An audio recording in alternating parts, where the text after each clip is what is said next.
هفدمی توباران و بمباران کرنا جالی گروپین چکدار ین بسر اپوزیسیونا سوریه و رژیم اسد و شروپفتونین دجوار جی نابرا هر دو آلیان ده جه چند بریان و لعدلب و حلبه هاتن رودان. جدرین لشکری راگهاندن که ده سیشم شروپفتونین توند و دجوار لسر انیم باجار سراقب و نیرب لباکور گندوار ادلب جالی گروپین چکدار ین بسر اپوزیسیون و چکدارین رژیم اسد رودان. هفدمی انجام دانا ایریشان جه هر دو آلیان و کود انجام آوان ایریشو شروپفتونان ده گروپین چکدار کاریه بالافرک شریا رژیم بکا آرمان جو بین خواره کود انجام ده تیما دناواوی بالافره ده به تمامی هاتون کشتن. جالی خواه چالگوان دناوا ادلبه دارا گهاندن که بالافرین شریین رژیم ناونده باجار ادلبه به چند موشککی کرا آرمانج ده انجام ده 5 ولاتین سیویل هاتون کشتن و به دهان کسین دنجی بریندار بون و که همان چالگوانان دانازانین پشتی آرمانج کرنا رژیم جناونده باجر چکدارین رژیم سوریه جاره کدن هجمارک دورین دنجی لباجار ادلبه آرمانج کرن.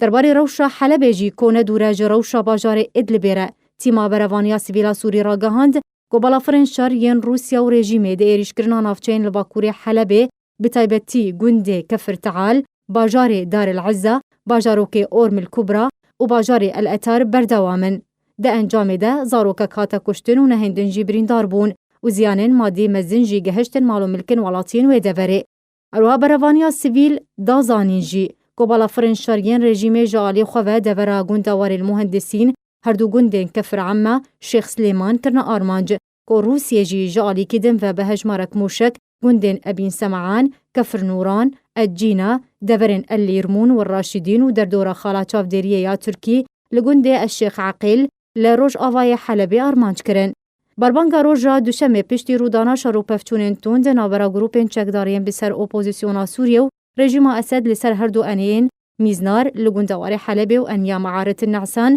لگندوار ادلبه رژیم اسد به پشتوانیا روسیه کاریا ریا امفافیانا و دولتی به تمامی کنترل بکه. اوه چند هیون و هر دو باجارن ادلب و حلبه راستی اپراسیون که بجایی مزن هاتیه که حتی انها رژیم روسیه دو اپراسیون خویالش کریده بردوامه. رژیم به پشتوانیا روسیه کاریه هجمارک مزن جباجار و باجاروکن ادلب و گندوارن و جه کنترول گروپین چکدار و درخینه و بخوابن کنترول خوده یا هریداوی جی کنترول کرنا رژیم جریا سرکه یا ناف برا حلب و شامه ده که بریا M5 یا ناف دولتی تناس کرن.